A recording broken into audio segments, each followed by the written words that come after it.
Yes, kailangan daw si Alden ngayon ayon kay Nanay Christopher Min.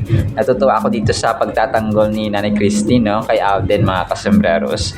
Tapos Kath, spotted naglasing. Tapos si Tisoy naman headline sa 24 oras kanina sa pag-aasawa, mga kasembreros, or settling down.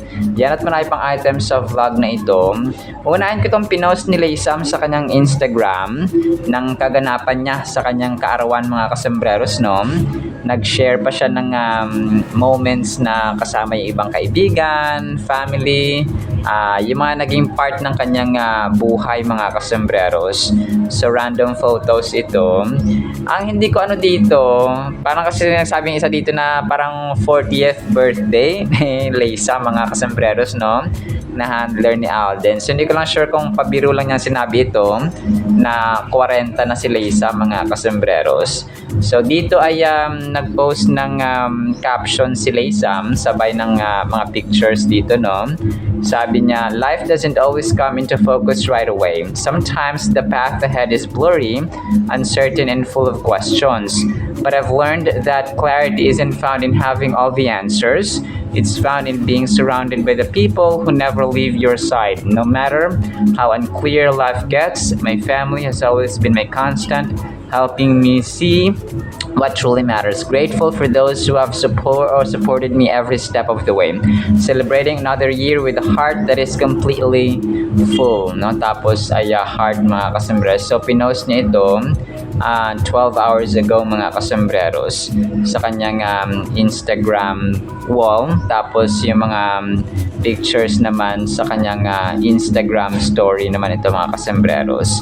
So yung mga bumati sa kanya, tapos yung mga naging parte ng kanyang mga moments at memories, mga kasembreros.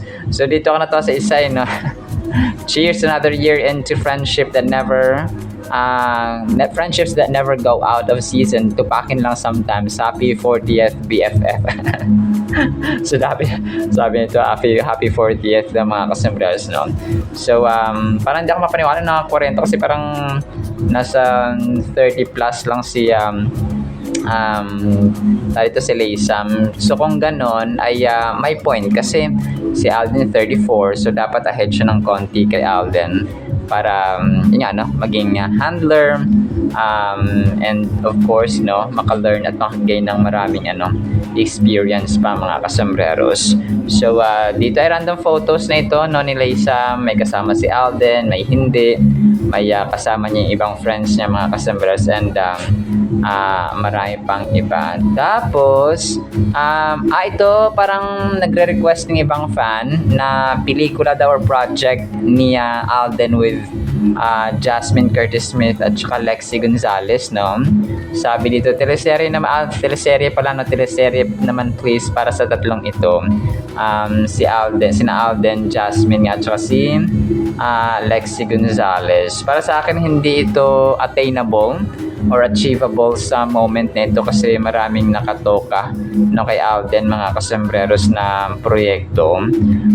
Tinatapos pa niya ang Code Gray. So dito ko malalaman kung ano yung next na project ni Alden kapag natapos niya itong Code Gray, na sobrang ang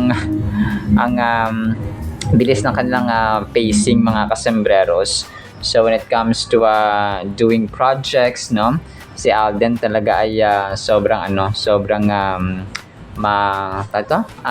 ordered masyado yung kanilang plano, yung steps, at sobrang bilis ng kanilang pacing when it comes to finishing any project, mga kasembreros, no. So good job talaga kina Alden at saka sa kanyang team, mga kasembreros. So kayo, no, okay lang ba? Sa parang ko okay lang naman, mga kasembreros, no. Pero sa moment nito ayun nga, no, sabi natin ay hindi pa siya gaanong attainable, mga kasembreros. Ito pinost ito 3 hours ago. Parang kinumpal ng isang ad. Daming reactions, sa 169 reactions 3 hours ago pa lang, mga kasembreros. So abangan si Alden Richards as Jao Calderon sa Love Siargao nga mga kasembreros, no, sa View. Malapit na, no, 8 days to go mga kasembreros, kasi June 18, 2026 tayo ngayon. So 8 days to go mga kasembreros, ay mapapanood na natin ang Love Siargao sa View Philippines. So aabangan natin ito, of course, no, mga kasembreros and mga Catdynatics. So hindi ko lang kung may papalabas din nila sa GMA Prime Time. Palagay ko hindi, kasi lang siya 26 episodes lang, so pang isang buwan lang. So lang talaga siya sa View streaming platform mga kasembreros.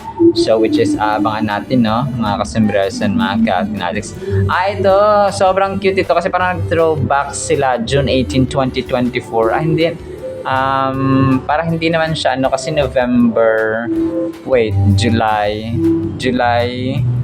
sila nagsimula so palagay ko mga ito, mga August, parang mga August mga kasembreros 2024, na nagkaroon sila ng May, July, tapos yun parang mga July ata ito or October mga kasembreros, kasi November yung showing yung nag-guesting, no, sina Alden at Kath mga kasembreros doon sa sa ASAP nga mga kasembreros. So ang cute ito kasi naririnig natin yung boses, o maririnig yung boses ni Alden at saka ni Kath dito mamaya. Pero yun, parang nagbibingo sila. Yung nanonood mismo ay parang nagbibingo sila mga kasembreros. So hindi ka sure kasi kanina lang nila pinost, tapos nanonood sila ng Hello Love Again. So ang tagal na, pero binalikan pa rin nila mga kasembreros. Hindi ko lang din sure kung baka kasi sa screen siya sa TV mga kasembreros. So yun, sobrang cute lang, no, at saka sobrang kulit mga kasembreros. So pre-play ko to mga kasembreros. Ito yung kulitan nila. Ito yung kulitan ni na Robby, ni na Darren, ni na Kim Chu at saka ni Kath. sobrang cute lang nila dito mga kasembreros. So play ko to mamaya para ma-appreciate niyo po, no, mga kasembreros. Tapos congratulations kay Kath, no, kasi napasama siya dito sa parang pinakamaraming awards. Sa lahat-lahat na ito na awards mga kasembreros, na overall number 1 dito si Nora Honor, 326 yung kanyang awards. Tapos si Kath naman 247, si Ma'am Vilma Santos ay 214, si Sarah Geronimo 178, Kim Chu 139, megastar Sharon Cuneta 121, tapos si Marian Rivera ay 112, si Angel Oxy naman ay 108, tapos si Judy Ann Santos naman ay 101. So which one is your favorite, forever favorite? So yan kay Kath, may chance pa to na madagdagan kasi marami pa naman siyang ginagawa mga kasembreros na, no. Ganon din si Marian, no. Tsaka yun, ang active lang kasi dito talaga ngayon sa showbiz ay si Kath, si Kim Chu, si Marian, si Angel Oxy hindi nagaano no, si Ma'am Judy Ann Santos, no, si Ma'am Sharon Cuneta gumagawa pa rin naman siya ng pelikula pero bihira na rin, no. Si Ma'am Vilma Santos hindi na rin ganong active, pero yun, congratulations pa rin, no, kay Kath of course and the rest of these actresses mga kasembreros. Tapos yun, may dito na naglasing daw si Kath, no, isa sa mga major items natin, naglasing. Hindi naman siguro naglasing ito mga kasembreros, no. Sabi niya dito ay cheers. Tapos 400, ang daming reaction, so 459 mga kasembreros. Parang may siya dito may hinawakang, hindi ko lang kung wine ito or alak mga kasembreros. Pero this is, I think, socialization drink lang mga kasembreros, no. Pwede naman ganun no, 2, 3, pero pag naglalasing ka talaga, yun po yung kasalanan mga kasembreros. Pero ito po ay parang during the time of IV 15th anniversary mga kasembreros, no. Tapos na post lang kahapon ng isang admin mga kasembreros. So, talagang parang throwback lang ito mga kasembreros, no? So, hindi naman siya naglasing. Parang healthy lifestyle lang yun si phenomenal box office cinema queen mga kasembreros, no? Kung kaya parang bihira na siyang mag-iinom as in laklak mga kasembreros, or parang parang ang tawag ito, walwal na parang something like that mga kasembreros. So, yun, healthy lifestyle na sina Alden and Kath, of course. Tapos, 10 minutes ago, ito na isa sa mga major items natin about dito sa na-headline, no, si Tisoy mga customers, about sa kanyang pag-aasawa or pagsisettle down. So, na-post natin ito nakaraan, pero na-recall or parang headline ngayon si Alden sa GMA News. Sabi niya dito ay 10 minutes ago, GMA News, ready to settle down na si Alden after ng success ng Stars on the Floor Season 2. Dalawang bagong series ang sabay na ginagawa ngayon ni Asia's multimedia star Alden Richards. Ang pagja-juggle na ito lahat daw ay in preparation para sa kanyang pagsisettle down soon. Mangyayari na ba yan? Ang chika abangan sa 24 oras. So, yung full nito, piplay ko ito mamaya, pero may full pa ito mga kasembreros na video. So, dito ang in-explain ni Alden na medyo nasa time na siya na securing the safety net sa mga kasembreros. Yung point na kailangan niya na mag-settle down, so ready na. So, sa ngayon parang hindi pa, no, of course, mga kasembreros. So, mamaya ipi-play ko po ito para po mapakinggan po ninyo. Tapos, yun, isa sa mga major items natin, post ito ni Anonymous, of course, no, si Nanay Christopher Min. So, Catherine Bernardo, tumatamlay na ng abang career Alden Richards, kailangan ka na ni Catherine para ma-survive yung career, Christopher Min said, no. Natutuwa ako dito sa sa pagtatanggol ni Nanay Christopher Min, kasi parang napatanong sila dito na tatanong sila kung may lumalabas or napapansin ba kayo na nagpo-post na paayuda ni Catherine at saka ni Mayor Mark Alcala. Sabi niya wala din. Sabi niya wala na sa nakikita mga kasembreros. So, sabi niya ito mamlay na mga kasembreros, no. So, yun, parang yung kumukuha daw sa mga pictures at saka videos mga kasembreros ay kamag-anak na ni Mayor Mark Alcala or close friends mga kasembreros, or parang within the circle ng mga kasembreros or kasamahan ni Catherine mga kasembreros yung kumukuha. Tapos, yun, within the group lang daw mga kasembreros. So, yun, hinahanap kasi yung sa kay James Reid nga niya na Summon Someday, parang atras abante, no, yun nangyayari ngayon mga kasembreros, parang hindi pa daw may palabas kasi parang sabi nga ng iba daw ay bumaba yung premium ni Catherine Bernardo, although she's very relevant, no, at saka nagtatap mga kasembreros. So, na-mention din nila dito yung Hello Love Again, no, na about kay Alden mga kasembreros. So, sabi dito ay kailangang ingatan daw na yung susunod na proyekto mga kasembreros na hindi pwedeng bumaba or bababa sa Hello Love Again mga kasembreros. So, yun. Tapos, na-mention dito si Ma'am Catherine, si Mama Min mga kasembreros. So, yun. Si Alden talagang napuri at saka in-uplift nila dito si Alden na yung mga blessings, yung mga projects, endorsements, pumahataw. Tapos, parang pinagtanggol nila na hindi kailangan ni Alden parang hindi ginamit ni Alden si Kath para maging sikat, no, mga kasus, or tumaas lalo ang career ni Alden, kasi during Aldab days pa lang talagang hatak na si Alden sa mga masa or sa fans mga kasembreros. So, ito yung sabi rin dito ni Nanay Christopher Min, which is definitely tama, no. Sabi niya parang na-point out din na Nanay Christopher Min dito yung lahat-lahat ng ginagawa ni Alden. Nag-bike, nag-business, tapos sabi niya wag maliitin si Alden Richards, no. Tapos nagpo-produce pa ng movie mga kasembreros.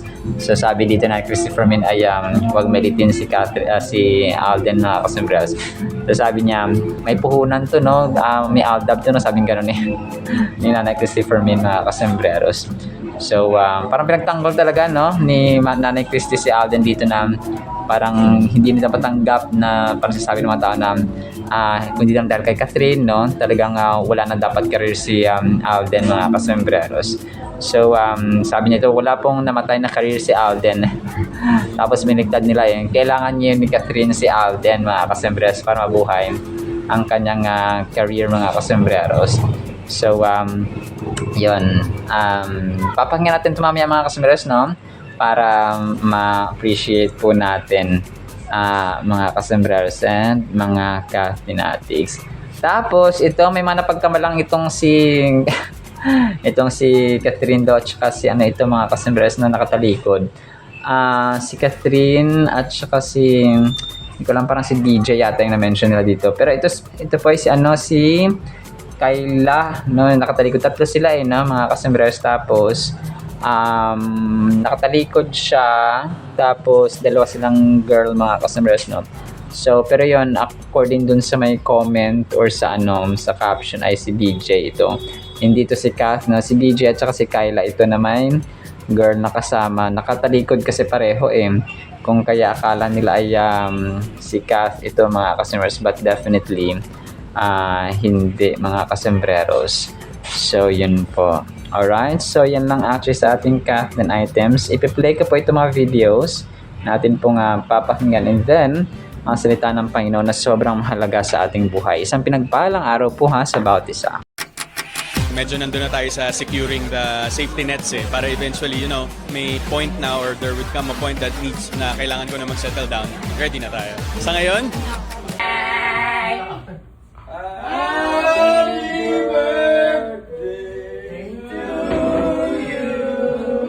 Eto na, may napapansin ka bang mga lumalabas ngayon ng mga paayuda ni Catherine Bernardo at saka ni Mayor Mark Alcala? Ay, parang wala na. Ako din, wala akong nakikita. Para mo, ang lamig, Oo, lahat. kumamlay na. Oo. O, di ba kasi nga may mga chismis na kumakalat kasi na yung mga kumukuha pala yun ng mga picture na yun, parang kamag-anak ata ni Mayor Alcala. Ay, sigurado. Oo, may mga kumakalat. Tapos mayroon isa naman ng mga chismis na kasamahan daw mismo ni Catherine Bernardo din yung kumukuha. Ako mas Oo. maniniwala ako na within the group, Ayun.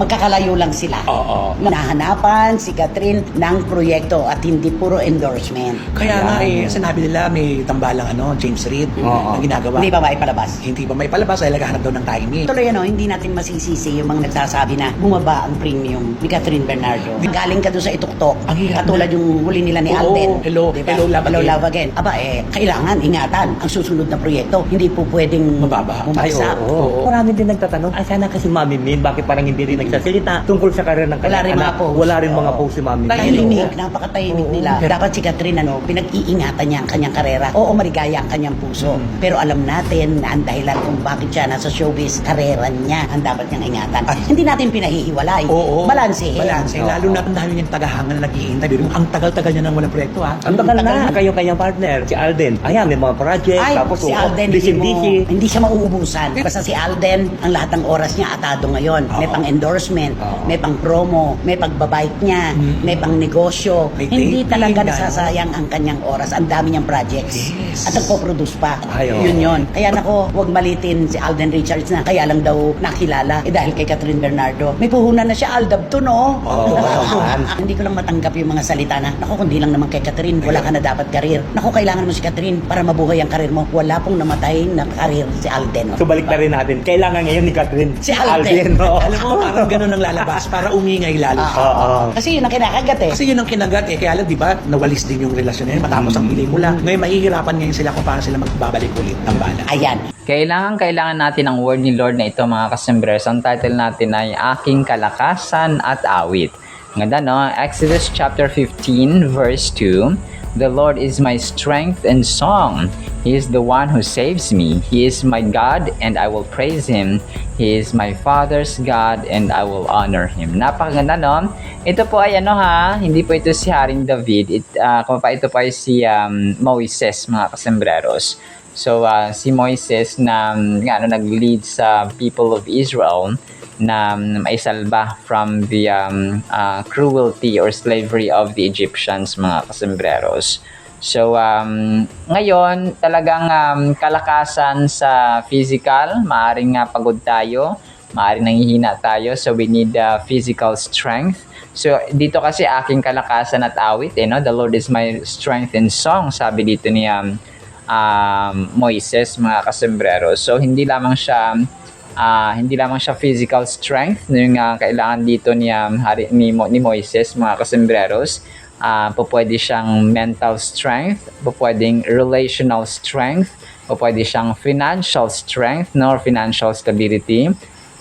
Spiritual strength, na unang-una sa lahat, mga kasembreros, dapat ang ating spiritual aspect ay malakas, no? Meron tayong dapat malakas na spiritual connection talaga dapat sa Panginoon, mga kasomers. Kasi parati nating isipin na kapag malakas yung ating spiritual being, ay malakas din po yung ating family bonding, yung ating connection, yung ating relationship ba, na okay din siya, mga kasomers. Because parang ganito lang yan kunwari, di ba, may isang bukal or may isang spring, mga kasembreros. So kung malayo ka sa spring, hindi ka makakasalok, di ba? So wala kang maggamit na tubig, na parang ganoon, mga kasembreros.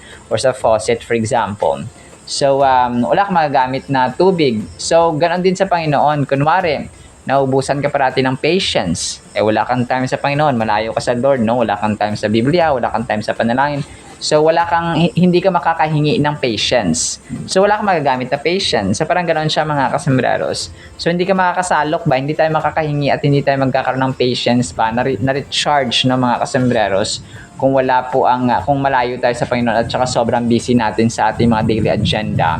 At saka hindi natin sinasama, no, sa ating priority list yung salita ng Panginoon, yung panalangin and so on, mga kasembreros. So parang ganoon lang siya, no, kunwari gulong-gulo na kayo sa bahay o wala ka naman time sa panalangin at sa pagsalok ng pag-ibig kay Lord. So wala kang magagamit na pag-ibig, wala kang magagamit na love sa iyong asawa, anak, magulang, kapatid or so on, mga kasembreros.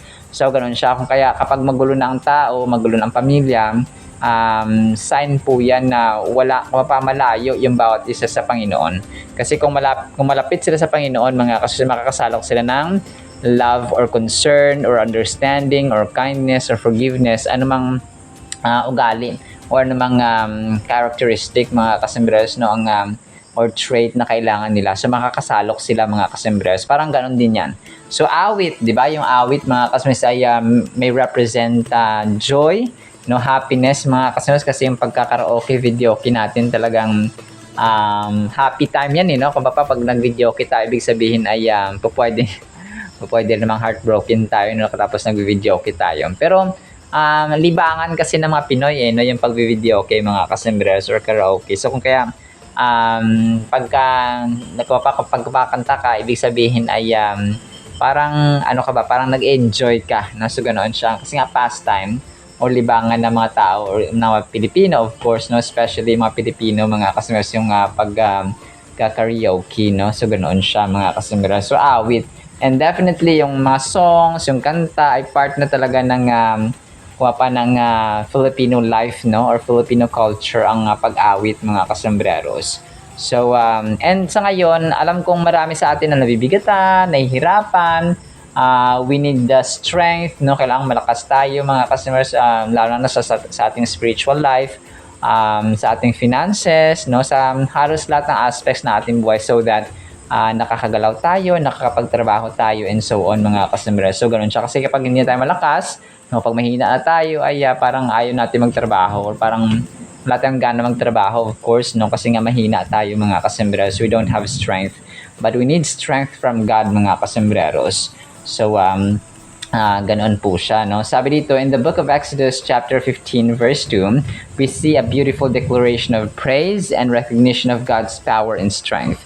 So kasi siya yung pinagmumulan ng kalakasan, no? Mga kasembreros. So hindi naman ibig sabihin na kailangan ko ng lakas, Lord. O ito sa iyo, Dennis. So bibigyan kita ng 10 galon, 10 batya ng kalakasan. So hindi po, no? Through prayer, through His Holy Spirit, mga kasembreros, na nag-move sa ating buhay bilang believer, no, at saka warrior, at saka servant ng Panginoon, ay palalakasin niya tayo. So magulat na tayo, parang may kalakasan pa rin ako, no, parang may motivation pa rin ako, parang may inspiration pa rin ako na magtrabaho, no, at saka gawin ito, at saka lumaban sa buhay araw-araw. This moment occurs after the Israelites have been delivered from slavery in Egypt and crossed the Red Sea. They're celebrating their newfound freedom and the miraculous act of God that saved them from the pursuing Egyptian army. So, ito yung time na sort of historical and biblical background. Ito yung time na nakatawid na sila sa Red Sea or sa dagat na pula. Tapos dahil sa sobrang saya, sa sobrang sa victory na binigay ng Diyos, ay napakanta o napaawit sina Moises, mga kasembreros. So yun nga, talagang 'di ba tayo minsan kapag sabi natin pag masaya tayo, kapag may tagumpay, kunwari nakapasa sa board exam si ganto or nakagraduate na si ganto, talaga nag-celebrate tayo na may kantahan, may handaan, and so on. The phrase, "The Lord is my strength" in song emphasizes the dual nature of God's presence in our lives. He is our underlying strength during difficult times, and He is also the joy we experience in moments of deliverance and triumph. This verse speaks of the personal relationship a believer can have with God. So kagaya na mention ko kanina, mga kasembreros, na kalakasan tapos awit. So parang joy ba, kagalakan natin na na-experience natin kapag nasa moment na tayo na niligtas ako ni Lord, pinatapos ako ni Lord, pinromote ako ni Lord sa trabaho, natanggap ako sa trabaho. So we thank God, mga kasembreros. So ganito po siya. So and definitely personal relationship ng isang believer or mananampalataya ni Kristo sa Diyos. When we face challenges, it is God's strength that enables us to persevere. In contrast, during times of victory, He becomes the very reason we sing and rejoice. So, ganoon siya, mga kasembreros. Dahil sa saya, parang di ba, napapatalon tayo, napapangiti tayo, so ganoon siya, mga kasembreros. Furthermore, the declaration He has become my salvation highlights the aspect of salvation not just as a distant concept but as a persistent reality or present reality. It affirms that salvation is not only a historical act demonstrated through the Israelites' escape from Egypt, but also a personal experience for each believer. So iba kasi yung experience kumbaga kasi diba magtatanong, ano kaya ang pakiramdam ng maging Christian or maging born again? So there is fullness of joy in the presence of God. So ganun lang masasabi natin, mga kasi you cannot just describe the experience na meron tayo, mga kasembreros, kung ano ba yung feeling ng may relationship sa Panginoon, nag-worship sa Panginoon, naglilingkod sa Panginoon. So parang we cannot just describe na in one word na masaya. Hindi lamang siya ganun fulfilled, ganun siya. Tapos nagkakaroon tayo ng courage, nagkakaroon tayo ng kalakasan spiritually, mentally, relationally, naging maayos yung ating daan, or parang basta maraming description, mga kasembreros. But yung pinakaano talaga dun is may fullness. Kung merong fulfillment talaga, mga kasembreros, in sense of purpose in the presence of God. Fulfillment, joy, sense of purpose. Kasi yun talaga yung nawawala na bagay sa mga tao, yung sense of purpose. Bakit mo ginagawa to? Bakit nagtatrabaho? Para mapakain ng pamilya ko, para makapag-earn ako. Bakit nagtatrabaho? Para mabayaran yung mga utang ko.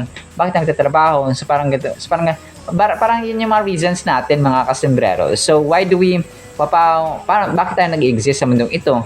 So parang ganun ba? May mga mas malalim pa dapat na reasons o dahilan kung bakit tayo nag-exist, mga only that experience, mga kasembreros, sa Panginoon, na magkaroon tayo ng personal relationship sa Kanya, ay masasagot natin yan when we have ourselves, tayo mismo, meron tayong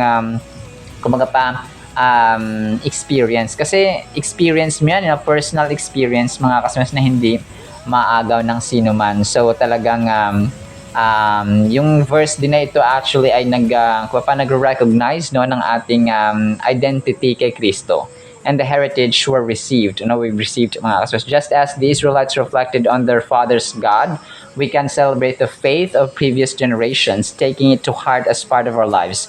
Recognizing our connection to those who have come before us inspires us to remain steadfast in our faith. This lesson teaches us the importance of community, history, and how we can pass down our faith to others. So napakalang nito kasi legacy. Kung pa yung ating experience, yung ating natutunan, yung ating fulfillment, yung ating purpose, dapat may pasa natin ito sa ating mga pamangkin, anak, apo, kung sino man dyan sa ating next generation. Kung ikaw ay isang pastor, of course, no, sa mga susunod na mga church leaders. So ganun po yung pagpasa, mga kasembreros, no, ng mga ng katuruan at saka gospel, of course, no, yung kagalakan, yung experience, no, in general, kagaya na mention natin kanina, mga kasembreros, yung experience na may Kristo, no, may Diyos sa kanilang tahanan, sa kanilang buhay, no, sa kanilang existence talaga sa mundong ito. Alright, so yun lamang po sa ating Word of God, ha. No, po ipagpalain po tayo ng pag-ibig, pananampalataya, pag-asa, and of course, no, karanasan or experience na pwede nating maranasan, mga kasembreros, sa ating Diyos na siya po ang ating kalakasan at awit araw-araw. In the mighty, holy, sweet, magnificent name of the Lord Jesus Christ, we pray, with the communion of the Holy Spirit of the living God, and everyone said Amen and Amen. See you sa next segment, mga kasembreros, and paalam po. I love you.